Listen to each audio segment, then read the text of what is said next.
ಪೂಜ್ಯಾಯ ರಾಘವೇಂದ್ರಾಯ ಸತ್ಯಧರ್ಮರತಾಯ ಚ ಭಜತಾಂ ಕಲ್ಪವೃಕ್ಷಾಯ ನಮತಾಂ ಕಾಮಧೇನುವೆ. ನನ್ನ ಸಮಸ್ತ ಗುರುಗಳಿಗೂ ಕೂಡ ವಂದನೆಗಳನ್ನ ಅರ್ಪಿಸ್ತಾ ಬೀಟ್ಸ್ ಆಫ್ ಇಂಡಿಯಾ ಕನ್ನಡ ಚಾನಲ್ನ ವೀಕ್ಷಕರೆಲ್ಲರಿಗೂ ಕೂಡ ವಿಭಾ ಶೆಟ್ಟಿ ಮಾಡುವ ನಮಸ್ಕಾರಗಳು. ಈ ದಿನ ಅಂದರೆ 29/10/2025 ಬುಧವಾರದ ದಿನ. ಇವತ್ತಿನ ದಿನ ಉತ್ತರಾಷಾಢ ನಕ್ಷತ್ರವಿರಲಿದೆ. ಹಾಗಿದ್ರೆ ಬನ್ನಿ ದ್ವಾದಶ ರಾಶಿಗಳ ಮೇಲೆ ಇವತ್ತಿನ ದಿವಸ ಏನೆಲ್ಲ ಫಲಾನುಫಲಗಳಿದೆ ಅನ್ನೋದನ್ನು ನೋಡೋಣ. ಮೇಷರಾಶಿಯವರಿಗೆ ಚಂದ್ರನು ನಿಮ್ಮ 10ನೇ ಮನೆಯಲ್ಲಿ ಸಂಚಾರ ಮಾಡ್ತಾ ಇರೋದ್ರಿಂದ ಇವತ್ತಿನ ದಿವಸ ನೀವು ಏನಾದರೂ ಒಂದು ಕೆಲಸಗಳು ಮಾಡೋದಕ್ಕೋಸ್ಕರ ಅಥವಾ ನಿಮ್ಮ ವ್ಯವಹಾರದ ನಿಮಿತ್ತವಾಗಿ ನೀವು ಹೊರಗಡೆ ಹೋಗುವಂಥದ್ದು ಅಥವಾ ಉದ್ಯೋಗದ ನಿಮಿತ್ತವಾಗಿ ಕೂಡ ಯಾವುದಾದ್ರೂ ಕಂಪ್ನಿಗಳ ಒಂದು ಅಲ್ದಾಟ ಇರುವಂಥದ್ದು. ಅಲ್ದಾಟ ಅಂತಂದರೆ ಅದರಿಂದ ಒಳ್ಳೆಯದೇ ಆಗುತ್ತೆ, ನಿಮಗೆ ಒಂದು ಒಳ್ಳೆಯ ಹೆಸರು ಕೂಡ ಸಿಗುತ್ತೆ, ಅದರಿಂದ ಒಂದು ಸಕ್ಸಸ್ ಕೂಡ ನಿಮ್ಗೆ ಸಿಗುತ್ತೆ, ಒಳ್ಳೆ ಧನಲಾಭ ಕೂಡ ಆಗುವಂಥ ಒಂದು ದಿನ ಇದಾಗಿರುತ್ತೆ. ಸೊ ಇವತ್ತಿನ ದಿವಸ ನೀವೇನು ಪರಿಹಾರ ಮಾಡ್ಕೊಬೇಕು ಅಂತಂದರೆ ನೀವು ಗಣಪತಿಯ ಧ್ಯಾನ ಮಾಡೋದ್ರಿಂದ ಹಾಗೆ ಸುಬ್ರಹ್ಮಣ್ಯ ಸ್ವಾಮಿಯ ಧ್ಯಾನ ಮಾಡೋದ್ರಿಂದ ಕೂಡ ಇವತ್ತು ನಿಮಗೆ ಮಾಡೋ ಕೆಲಸಗಳಲ್ಲಿ ಮತ್ತಷ್ಟು ಸಕ್ಸಸ್ ಸಿಗಲಿದೆ. ಇನ್ನು ವೃಷಭ ರಾಶಿಯವರಿಗೆ ಚಂದ್ರನು ನಿಮ್ಮ 9ನೇ ಮನೆಯಲ್ಲಿ ಸಂಚಾರ ಮಾಡ್ತಾ ಇರೋದ್ರಿಂದ ಒಂದು ಅದೃಷ್ಟಕರವಾದ ದಿನ ಅಂತಲೇ ಹೇಳ್ಬೋದು. ಇವತ್ತಿನ ದಿವಸ ನಿಮ್ಮ ತಂದೆ ಜೊತೆಯಲ್ಲಿ ಮಾತಾಡುವಂಥದ್ದು ಅಥವಾ ತಂದೆಗೆ ಸಂಬಂಧಪಟ್ಟಿದ್ದು ಏನಾದರೂ ಕೆಲವು ವಸ್ತುಗಳನ್ನ ಅವ್ರಿಗೋಸ್ಕರ ನೀವು ಪ್ರೀತಿಯಿಂದ ಖರೀದಿ ಮಾಡುವಂಥದ್ದು ಅಥವಾ ತಂದೆನೇ ನಿಮಗೆ ಬೇಕಾಗಿರುವಂಥ ಕೆಲವು ವಸ್ತುಗಳನ್ನ ನಿಮಗೆ ತೊಗೊಂಬಂದು ಕೊಡುವಂಥದ್ದು, ಒಟ್ಟಾರೆಯಾಗಿ ಅವ್ರ ಬಗ್ಗೆ ನಿಮ್ಗೊಂದು ಗೌರವ ಮರ್ಯಾದೆ ಪ್ರೀತಿ ಎಲ್ಲ ಜಾಸ್ತಿ ಆಗುವಂಥ ಒಂದು ದಿನ ಇದಾಗಿರುತ್ತೆ. ಹಾಗೆ ನೀವು ಇವತ್ತೇನೇ ಒಂದು ಕೆಲಸ ಮಾಡಿದ್ರೂ ಕೂಡ ಆ ಕೆಲಸದಲ್ಲಿ ಸಕ್ಸಸ್ ಆಗುತ್ತೆ ಅಥವಾ ವ್ಯಾಪಾರದಲ್ಲಿ ಒಂಚೂರು ಅಭಿವೃದ್ಧಿ ಆಗುವಂಥದ್ದು, ಇದೆಲ್ಲ ಆಗುವಂಥ ಒಂದು ದಿನ ಆಗಿರುತ್ತೆ. ಅಥವಾ ನೀವೇನಾದರೂ ಒಂದು ದೂರದ ಊರಿಗೆ ಪ್ರಯಾಣ ಮಾಡುವಂಥದ್ದು, ಈ ಥರದ್ದೆಲ್ಲ ಒಂದು ಶುಭ ಸುದ್ದಿಗಳನ್ನ ಕೇಳುವಂಥ ದಿನ ಇದಾಗಿರುತ್ತೆ. ನೀವೇನು ಪರಿಹಾರ ಮಾಡ್ಕೊಬೇಕು ಅಂತಂದರೆ ನೀವು ಶುಕ್ರ ಗ್ರಹದ ಧ್ಯಾನ ಮಾಡೋದ್ರಿಂದ ಹಾಗೂ ಗಣಪತಿಯ ಧ್ಯಾನ ಮಾಡೋದ್ರಿಂದ ಕೂಡ ಇವತ್ತಿನ ದಿವಸ ನಿಮಗೆ ಮತ್ತಷ್ಟು ಶುಭವಾಗಲಿದೆ. ಇನ್ನು ಮಿಥುನ ರಾಶಿಯವರಿಗೆ ಚಂದ್ರನು ನಿಮ್ಮ 8ನೇ ಮನೆಯಲ್ಲಿ ಸಂಚಾರ ಮಾಡ್ತಾ ಇರೋದ್ರಿಂದ ಇವತ್ತಿನ ದಿವಸ ಸ್ವಲ್ಪ ನಿಮಗೆ ಅಷ್ಟಮ ಶನಿ ಇರೋದ್ರಿಂದ ಯಾವುದೇ ಕೆಲಸಗಳು ಮಾಡೋದಕ್ಕೆ ಮೂಡಿರೋದಿಲ್ಲ ಅಥವಾ ಮಾಡಿದ್ರೂ ಕೂಡ ಕೆಲಸಗಳಲ್ಲಿ ಸ್ವಲ್ಪ ಹಿನ್ನಡೆ ಆಗುವಂಥದ್ದು ಅಥವಾ ಅನಿರೀಕ್ಷಿತವಾದ ಖರ್ಚುಗಳು ನಿಮಗೆ ಎದುರಾಗುವಂಥದ್ದು. ಕೆಲವು ಸಮಯದಲ್ಲಿ ನಿಮಗೆ ಅನಿರೀಕ್ಷಿತವಾದ ಒಂದು ಹಣನೂ ಕೂಡ ಬರುತ್ತೆ. ನೀವು ಅಂದ್ಕೊಂಡೇ ಇರಲ್ಲ ಇಂಥವ್ರು ನಿಮಗೆ ದುಡ್ಡಿನ ಸಹಾಯ ಮಾಡ್ತಾರೆ ಅಂತ, ಅವರಿಂದನೂ ಕೂಡ ನಿಮಗೆ ಹೆಲ್ಪ್ ಆಗುವಂಥದ್ದು. ಈ ರೀತಿಯೆಲ್ಲ ಒಂದು ಶುಭವಾದ ಒಂದು ಸುದ್ದಿಗಳನ್ನ ಕೇಳುವಂಥದ್ದು ಅಥವಾ ಅನಿರೀಕ್ಷಿತವಾಗಿ ಕೆಟ್ಟ ಘಟನೆಗಳನ್ನೂ ಕೂಡ ಕೇಳುವಂಥ ದಿನ ಇದಾಗಿರುತ್ತೆ. ಸೊ ಇವತ್ತಿನ ಸಹ ನೀವೇನು ಪರಿಹಾರ ಮಾಡ್ಕೊಬೇಕು ಅಂತಂದರೆ ನೀವು ಈಶ್ವರನ ಧ್ಯಾನ ಮಾಡೋದ್ರಿಂದ ಹಾಗೆ ವಿಷ್ಣುವಿನ ಧ್ಯಾನ ಮಾಡೋದ್ರಿಂದ ಕೂಡ ಇವತ್ತು ನಿಮಗೆ ಮತ್ತಷ್ಟು ಶುಭವಾಗಲಿದೆ. ಇನ್ನು ಕಟಕ ರಾಶಿಯವರಿಗೆ ಚಂದ್ರನು ನಿಮ್ಮ 7ನೇ ಮನೆಯಲ್ಲಿ ಸಂಚಾರ ಮಾಡ್ತಾ ಇರೋದ್ರಿಂದ ಇವತ್ತಿನ ದಿವಸ ಒಂದು ದಂಪತಿಗಳ ಮಧ್ಯದಲ್ಲಿ ಒಂದು ಖುಷಿಯಾದ ವಾತಾವರಣ ಇರುತ್ತೆ, ಒಂದು ಪ್ರೀತಿ ಜಾಸ್ತಿ ಆಗುವಂಥದ್ದು ಅಥವಾ ಒಬ್ರಿಗೋಸ್ಕರ ಒಬ್ಬರು ಏನಾದರೂ ಒಂದು ವಸ್ತುಗಳನ್ನ ತೊಗೊಂಬಂದು ಕೊಡುವಂಥದ್ದು, ಈ ರೀತಿ ಒಂದು ಶುಭವಾದ ದಿನ ಅಂತಲೇ ಹೇಳ್ಬೋದು. ಸೊ ಮನೆಯಲ್ಲಿ ಕಾಲ ಕಳೆಯುವಂಥದ್ದು ಅಥವಾ ಅವ್ರ ಜೊತೆ ಎಲ್ಲಾದರೂ ಹೊರಗಡೆ ಹೋಗಿ ಬರುವಂಥದ್ದು. ಇನ್ನು ಪಾರ್ಟ್ನರ್ಶಿಪ್ ಬಿಸ್ನೆಸ್ ಏನಾದರೂ ಮಾಡ್ತಾ ಇದ್ದೀರಾ ಅಂತಂದರೆ ಅದರಲ್ಲೂ ಕೂಡ ಒಂದು ಸಕ್ಸಸ್ ಸಿಗೋವಂಥದ್ದು ಅಥವಾ ಅದ್ರ ಬಗ್ಗೆ ಏನಾದರೂ ಮಾತುಕತೆ ಆಡುವಂಥದ್ದು, ಇದೆಲ್ಲ ಆಗುವಂಥ ಒಂದು ದಿನ ಇದಾಗಿರುತ್ತೆ.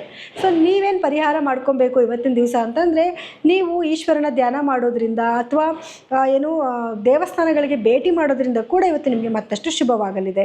ಇನ್ನು ಸಿಂಹರಾಶಿಯವರಿಗೆ ಚಂದ್ರನು ನಿಮ್ಮ 6ನೇ ಮನೆಯಲ್ಲಿ ಸಂಚಾರ ಮಾಡ್ತಾ ಇರೋದ್ರಿಂದ ಇವತ್ತಿನ ದಿವಸ ಸ್ವಲ್ಪ ನಿಮಗೆ ಕೆಲಸದಲ್ಲಿ ಏನಾದರೂ ಒಂದು ಕೆಲಸ ಮಾಡ್ತಾ ಇದ್ದೀರಾ ಅಂತಂದರೆ ಅದರಲ್ಲಿ ಸ್ವಲ್ಪ ಹಿನ್ನಡೆ ಆಗುವಂಥದ್ದು ಅಥವಾ ಯಾರಾದರೂ ನಿಮಗೆ ಸುಮ್ಮನೆ ನಿಮ್ಮ ಮೇಲಧಿಕಾರಿಗಳ ಹತ್ರ ನಿಮ್ಮ ಬಗ್ಗೆ ಹೇಳಿಬಿಡುವಂಥದ್ದು, ಅದರಿಂದ ಮನಸ್ಸಿಗೆ ನಿಮಗೆ ನೋವಾಗುವಂಥದ್ದು ಅಥವಾ ನಿಮ್ಮ ಬಗ್ಗೆ ಸುಮ್ಮನೆ ಇಲ್ದಿರೋ ಚಲ್ದಿರೋ ಚಾಡಿಗಳು ಹೇಳುವಂಥದ್ದು, ಇದೆಲ್ಲ ಆಗುವಂಥ ಒಂದು ದಿವಸ ಆಗಿರುತ್ತೆ. ಅಂದರೆ ಶತ್ರುಗಳ ಕಾಟ ಸ್ವಲ್ಪ ಜಾಸ್ತಿ ಆಗಿರುತ್ತೆ, ಆದರೆ ಗೆಲುವು ಖಂಡಿತವಾಗ್ಲೂ ನಿಮಗೆ ಆಗುತ್ತೆ.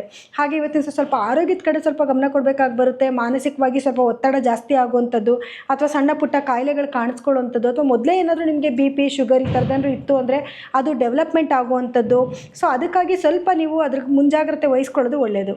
ಸೊ ಇವತ್ತಿನ ಸಹ ನೀವೇನು ಪರಿಹಾರ ಮಾಡ್ಕೊಬೇಕು ಅಂತಂದರೆ ನೀವು ಈಶ್ವರನ ಧ್ಯಾನ ಮಾಡೋದ್ರಿಂದ ಹಾಗೂ ಸೂರ್ಯದೇವನ ಸ್ಮರಣೆ ಮಾಡೋದ್ರಿಂದ ಕೂಡ ಇವತ್ತಿನ ಸಹ ನಿಮಗೆ ಮತ್ತಷ್ಟು ಶುಭವಾಗಲಿದೆ. ಇನ್ನು ಕನ್ಯಾ ರಾಶಿಯವರಿಗೆ ಚಂದ್ರನು ನಿಮ್ಮ 5ನೇ ಮನೆಯಲ್ಲಿ ಸಂಚಾರ ಮಾಡ್ತಾ ಇರೋದ್ರಿಂದ ಇವತ್ತಿನ ಸಹ ಒಂದು ಪ್ರೀತಿಯ ವಾತಾವರಣ ಅಂತಲೇ ಹೇಳ್ಬೋದು. ನಿಮಗೆ ಒಂದು ಉತ್ತಮವಾದ ಒಂದು ಒಳ್ಳೆ ಮೂಡ್ ಇರುತ್ತೆ, ನಿಮಗೆ ಎಲ್ಲಾದರೂ ಹೊರಗಡೆ ಹೋಗಬೇಕು ಅಂತ ಅನ್ನೋಂಥದ್ದಾಗಿರ್ಬೋದು. ಇನ್ನು ಪ್ರೇಮಿಗಳಿಗಂತೂ ಇವತ್ತು ಖುಷಿಯಾದ ಒಂದು ವಾತಾವರಣ ಇರುತ್ತೆ. ಹಾಗೆ ದಂಪತಿಗಳ ಮಧ್ಯದಲ್ಲೂ ಕೂಡ ಒಂದು ಒಳ್ಳೆ ಪ್ರೀತಿ ವಿಶ್ವಾಸ ಇರುವಂಥ ದಿನ ಆಗಿರುತ್ತೆ. ಇನ್ನು ವಿದ್ಯಾರ್ಥಿಗಳು ಯಾರೆಲ್ಲ ಇರ್ತೀರ ವಿದ್ಯಾರ್ಥಿಗಳಿಗೂ ಕೂಡ ಅವರ ಎಜುಕೇಷನಲ್ಲಿ ಸ್ವಲ್ಪ ಮುನ್ನಡೆ ಆಗುವಂಥ ಒಂದು ದಿನ ಇದಾಗಿರುತ್ತೆ. ಇವತ್ತಿನ ದಿವಸ ನೀವೇನು ಪರಿಹಾರ ಮಾಡ್ಕೊಬೇಕು ಅಂತಂದರೆ ಇವತ್ತು ನೀವು ಸುಬ್ರಹ್ಮಣ್ಯನ ಧ್ಯಾನ ಮಾಡೋದ್ರಿಂದ ಹಾಗೆ ವಿಷ್ಣು ಸಹಸ್ರನಾಮ ಕೇಳೋದ್ರಿಂದ ಹೇಳ್ಕೊಳ್ಳೋದ್ರಿಂದ ಕೂಡ ಇವತ್ತು ನಿಮಗೆ ಮತ್ತಷ್ಟು ಶುಭವಾಗಲಿದೆ.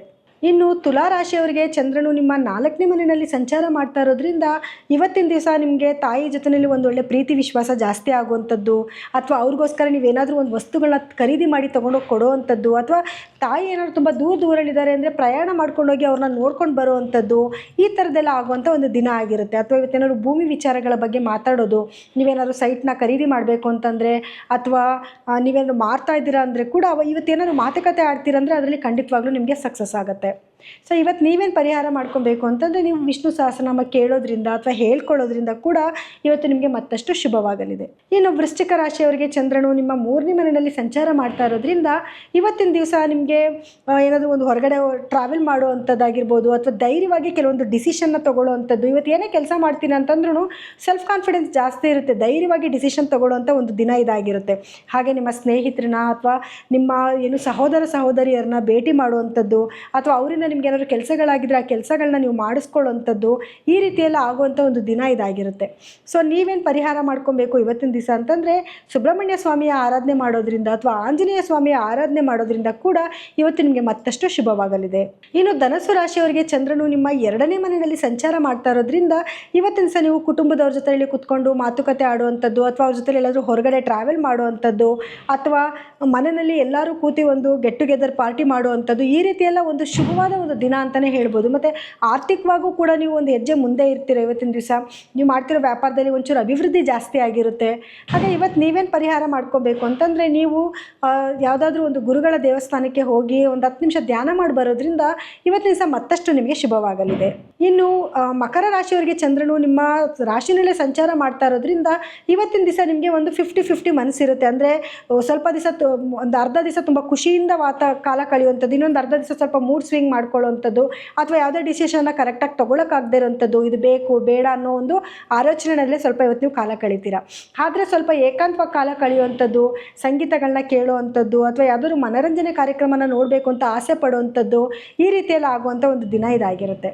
ಸೊ ನೀವೇನು ಪರಿಹಾರ ಮಾಡ್ಕೊಬೇಕು ಅಂತಂದರೆ ನೀವು ಈಶ್ವರನ ಧ್ಯಾನ ಮಾಡೋದ್ರಿಂದ ಅಥವಾ ಆಂಜನೇಯನ ಸ್ಮರಣೆ ಮಾಡೋದ್ರಿಂದ ಇವತ್ತಿನ ದಿವಸ ಸ್ವಲ್ಪನಾದರೂ ನಿಮಗೆ ಶುಭವಾಗಿರುತ್ತೆ ಅಂತ ಹೇಳ್ಬೋದು. ಇನ್ನು ಕುಂಭರಾಶಿಯವರಿಗೆ ಚಂದ್ರನು ನಿಮ್ಮ 12ನೇ ಮನೆಯಲ್ಲಿ ಸಂಚಾರ ಮಾಡ್ತಾ ಇರೋದ್ರಿಂದ ಇವತ್ತಿನ ದಿವಸ ನೀವೇನಾದರೂ ಒಂದು ಡಿಸಿಷನ್ ತೊಗೊತೀರಾ ಅಂದರೆ ಅದನ್ನು ಮುಂದಕ್ಕೆ ಹಾಕೋದೇ ಒಳಿತು. ಯಾಕೆ ಅಂತಂದರೆ ನೀವು ಏನಾದರೂ ಇನ್ವೆಸ್ಟ್ಮೆಂಟ್ ಮಾಡ್ತಾ ಇದ್ದೀರಾ ಅಂದರೆ ಅದರಲ್ಲಿ ಸ್ವಲ್ಪ ಲಾಸಸ್ ಆಗುವಂಥದ್ದು ಅಥವಾ ಅನಿರೀಕ್ಷಿತವಾದ ಖರ್ಚುಗಳು ನಿಮಗೆ ಎದುರಾಗುವಂಥದ್ದು ಅಥವಾ ಸ್ವಲ್ಪ ಮೂಡ್ ಸ್ವಲ್ಪ ಚೆನ್ನಾಗಿರೋದಿಲ್ಲ ನಿಮಗೆ ಅಥವಾ ಆರೋಗ್ಯದಲ್ಲಿ ಸ್ವಲ್ಪ ಏರಿಳಿತಗಳಾಗುವಂಥದ್ದು, ಈ ರೀತಿಯೆಲ್ಲ ಆಗುವಂಥ ಒಂದು ಸಾಧ್ಯತೆಗಳು ಜಾಸ್ತಿ ಇರುತ್ತೆ. ಇನ್ನು ಯಾರೆಲ್ಲ ಫಾರಿನ್ ಟ್ರಿಪ್ ಮಾಡಬೇಕು ಅಂತ ಯೋಚನೆ ಮಾಡ್ತಿರ್ತೀರಾ ಅವರೇನಾದರೂ ಅದಕ್ಕೋಸ್ಕರ ಟಿಕೆಟ್ ಮಾಡಿಸೋವಂಥದ್ದು ಅಥವಾ ಪ್ರಯಾಣನ ಇವತ್ತೇ ಮಾಡುವಂಥದ್ದು, ಅದಕ್ಕೆಲ್ಲ ಒಂದು ಶುಭ ದಿನ ಅಂತಲೇ ಹೇಳ್ಬೋದು.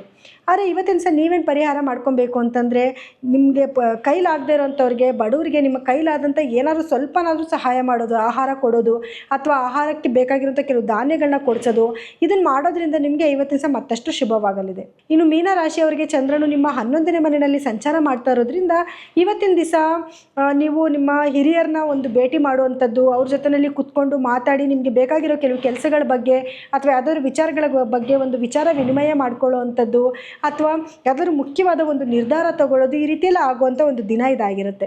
ಸೊ ನೀವೇನು ಪರಿಹಾರ ಮಾಡ್ಕೊಬೇಕು ಇವತ್ತು ಅಂದರೆ ಗುರು ಹಿರಿಯರಿಗೆ ನಮಸ್ಕಾರ ಮಾಡ್ಕೊಳ್ಳೋದ್ರಿಂದ ಅಥವಾ ದೇವಸ್ಥಾನಗಳಿಗೆ ಗುರುಗಳ ದೇವಸ್ಥಾನಗಳಿಗೆ ಭೇಟಿ ಮಾಡೋದ್ರಿಂದ ಅಥವಾ ನಿಮಗೆ ಪಾಠ ಹೇಳ್ಕೊಟ್ಟಂಥ ಗುರುಗಳನ್ನ ಹೋಗಿ ಭೇಟಿ ಮಾಡಿ ಅವ್ರ ಪಾದನ ಮುಟ್ಟಿ ನಮಸ್ಕಾರ ಮಾಡ್ಕೊಂಡು ಬರೋದ್ರಿಂದ ಕೂಡ ಇವತ್ತು ನಿಮಗೆ ಮತ್ತಷ್ಟು ಶುಭವಾಗಲಿದೆ.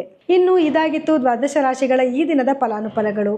ಕಾರ್ಯಕ್ರಮ ಮುಗಿಸೋಂಥ ಸಮಯ ಇದಾಗಿದೆ. ನಾಳಿನ ದಿನ ಭವಿಷ್ಯ ಕಾರ್ಯಕ್ರಮದಲ್ಲಿ ಮತ್ತೆ ನಾನು ನಿಮ್ಮನ್ನು ಭೇಟಿ ಮಾಡ್ತೀನಿ. ಎಲ್ಲರಿಗೂ ಕೂಡ ನನ್ನ ಧನ್ಯವಾದಗಳು.